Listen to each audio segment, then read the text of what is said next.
Hello everybody, Gene Argentine here for GuitarAlchemy.net, and in this video I wanted to talk about a great way to help sync up your hands. This is what I call tip number one. Actually, I don't call it tip number one, but the video calls it tip number one. So a little story about how I came up with this tip. And actually, I didn't necessarily come up with the tip. I learned it in a different context, and then I applied it to the electric guitar. So here's the story. So I went to Cal State Northridge, okay, majoring in music, classical guitar performance, and so I got pretty much freshly out of high school. I must have been like 19 or 20-ish. And I go there and I apply because I want to go, I spent a couple years in community colleges studying music theory, and I've been playing music since I was 6. So that's what I wanted to pursue. So I researched some schools and saw that Cal State Northridge had at that time a really, really well, and I'm sure it still is, a really well reputable music department. So I was like, sweet. So anyways, so I apply and they say, okay, you have to audition to get in there. I didn't know that. That's like any other college where you apply and you're in or you're not. And I'm thinking, man, so I had to head down there on a Saturday. And I thought, okay, what am I going to play? So I thought, well, I was taking jazz guitar lessons for quite some time, and I was well versed in theory, and I've been playing guitar for a while at that point. And I thought, well, I'm going to get some really complex jazz chord melody songs together, because my teacher, my guitar teacher, my private instructor was at that time Jody Fisher, who was just an absolute amazing guitarist, guys. Great teacher, great guitarist. So I thought, well, this should impress the powers that be there. So I get there, and there's got to be like 200 other students trying to get in there, and everybody has a nylon string classical guitar, and I'm like, you got to be kidding me, man. I'm there with my Fender Strat. I had a Fender Strat with the Floyd Rose on it. And, it was the 80s, man, So I'm thinking, Jesus, how am I going to do this, man? So everybody's practicing their Fernando Sor, studies and, just all this classical music. And I'm like, oh, God. So my turn to go audition, and you go in one at a time, and nobody else is in there. So I'm sitting there like I am here, and where the camera is like 4 people, like all in a straight line facing me. I'm facing them, they're facing me. And it's almost like you're being interrogated, man. So there's the school department head, there was the guitar department head, and a couple of the private instructors, the teachers, all to see if these students are good enough to get into their program. So I walk in there and they're just looking at me. I'm like, oh man. I said, guys, I sat down in the chair and I was like, I had no idea, that this was, a classical guitar program. And I said, but I've been playing for a long time. I know how to read music. I'm well versed in theory, and I've been playing music since I was 6. And guitar at that time, I was probably about, 6, 7 years. So, I knew my way around the instrument really well, and I had good, good chops, and I was pretty advanced compared to the people I was exposed to. So I sat down and I said, well, I worked this stuff up. I can play some really, nice, complex chord melody, jazz chord melody songs for you. And they're like, no, that's okay. And I'm thinking, okay. They go, well, I'll tell you what, why don't you play a G major scale, 2-octave scale.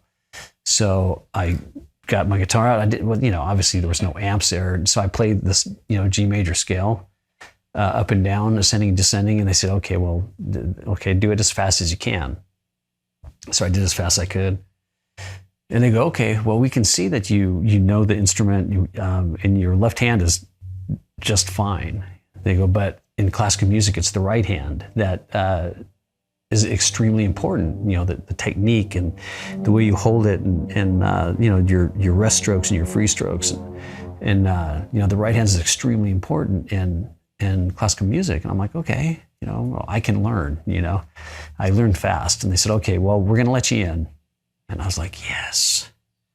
They said, but what we'd recommend, since everybody else is more advanced than you, part of the curriculum was a private lesson, half-hour lesson with your instructor you were assigned to. And for me, it was a guy named Eric Jones, fantastic player, great teacher. I was so lucky to have him as well as Jody to learn from. So I paid for the extra half hour. So I took hour lessons when everybody else was taking half-hour lessons. Yeah, I was taking hour lessons. They were taking half-hour lessons. And guys, I was practicing, I kid you not, 10 to 12 hours a day. Because that's all I didn't have to go to work. I didn't have to work because I was lucky enough to where my parents were helping me through school. And as long as I kept my grades up and everything kept out of trouble, everything was good. So I was practicing 10 to 12 hours a day, studying, all the classes at school. And then I'd go back to my apartment and I had a roommate and I probably drove him nuts. And I was just playing all day, mostly classical to catch up. And I still trying to keep my chops up on the electric.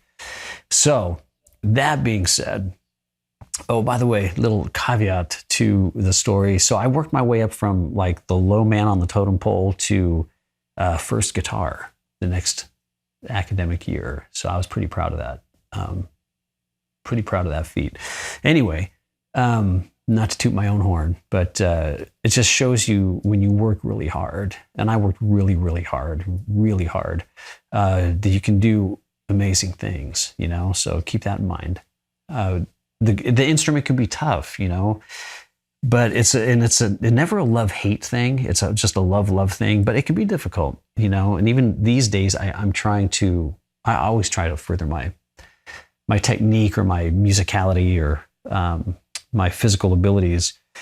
And I'm going through a rough patch right now because I'm working on some stuff that, that I really want to excel in. And I play a different style, so it's really foreign to me. So it's really taken me a while to hit the ground running. But it's baby steps, Even at this stage, for me, when I try something different, it's baby steps. So anyway, so this was a exercise, so to speak, that my teacher Eric Jones showed me, and so the scales were basically Segovia fingerings, So we're not going to be real concerned about the left hand. You can use whatever scale you want, but what was really cool is the way he incorporated the right hand development. So because it did every combination of your fingers, thumb, and first, middle, in ring. Index, middle, ring. So I thought, well, if it works that well, with my classical technique, maybe I can adapt a picking technique and use it on an electric. So that's what I did. So you can take any scale. Okay. So for sake of ease, we're going to do an A major scale. Okay. And we're going to start it at the 5th fret. So your index is going to be on the root, on the E string, low E string at the 5th fret. So every 2 strings are going to be the same pattern for your left hand. So your E and your A string, your D and your G string, your B and your E string are all going to be identical. So it's groups of 2. So E string, A string is going to go 5, 6, 5, 7, 9, 5, 7, 9. And you can guess what the rest is. D string and G string is going to be 6, 7, 9, 6, 7, 9. And then the last 2, B string, E string, is going to be 7, 9, 10, 7, 9, 10. So it's going to be...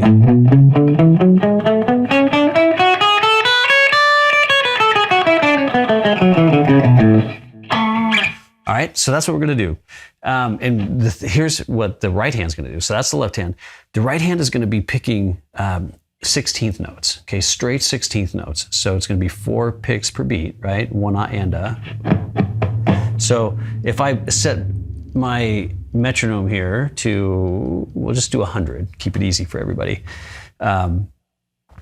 It's going to sound like this.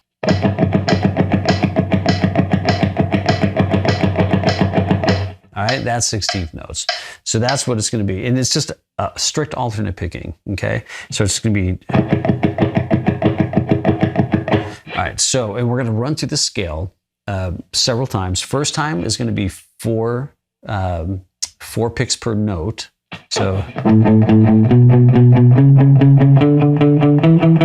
okay, up and down. The second time through is going to be 3 picks per note. And so on.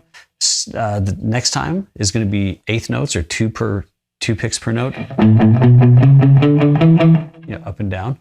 Then at the end, we're going to do single notes, single picks, up and down 3 times. So, up, down, 3 times. So what's the interesting thing is when you go to 3s, because when you're doing single notes, or single picks per note, or you're doing 2s and 4s, 8th notes or 16th notes, it's very natural feeling. And when you pick 3 notes, a lot of people associate that with a triplet feel. It's be like 1, 2, 3, 1, 2, 3, 1, 2, 3. And that's not what we're going to do. We're doing 16th notes with your right hand, and we're just switching every 3 notes. So it's going to be like 1, 2, 3, 1, 2, 3, 1, 2, 3, 1, 2, 3. So it's kind of going to turn the beat.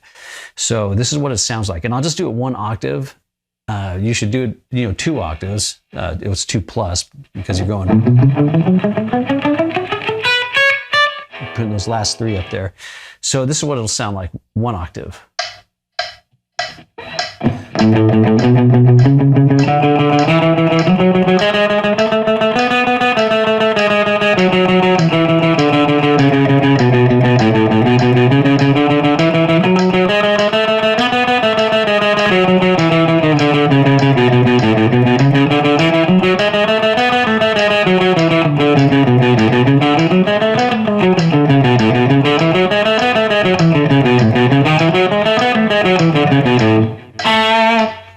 Mistakes in there, sorry guys.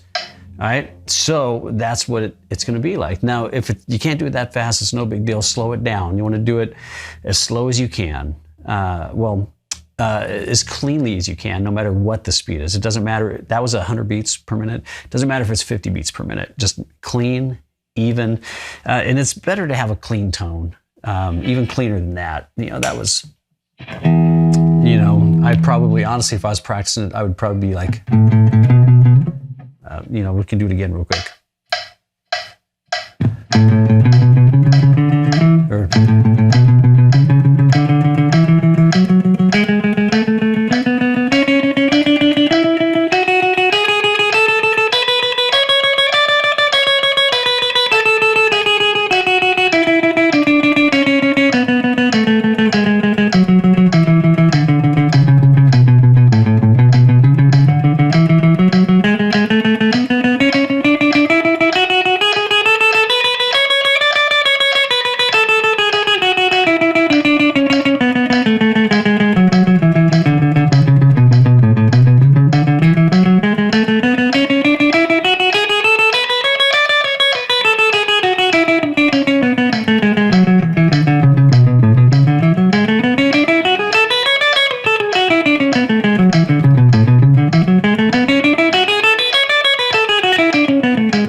So if you can do it faster than that, that's fine. That wasn't by any means my top speed. I was just doing it for video's sake, for illustrative purposes only.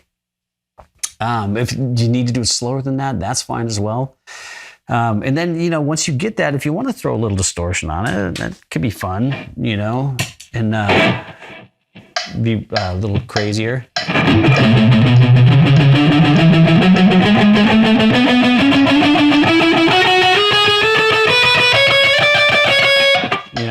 You could be all right.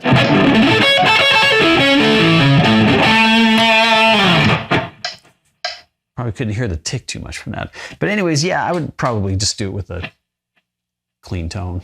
Probably better, for your technique. And because you want to hear the evenness of your pick. You want to hear the evenness of your, the pressure you apply with your left hand.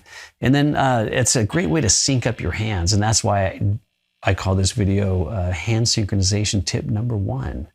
But it was really cool, to apply a different, an exercise from a different style of guitar playing to my electric, because it really did help get my picking to another level in a relatively short period of time.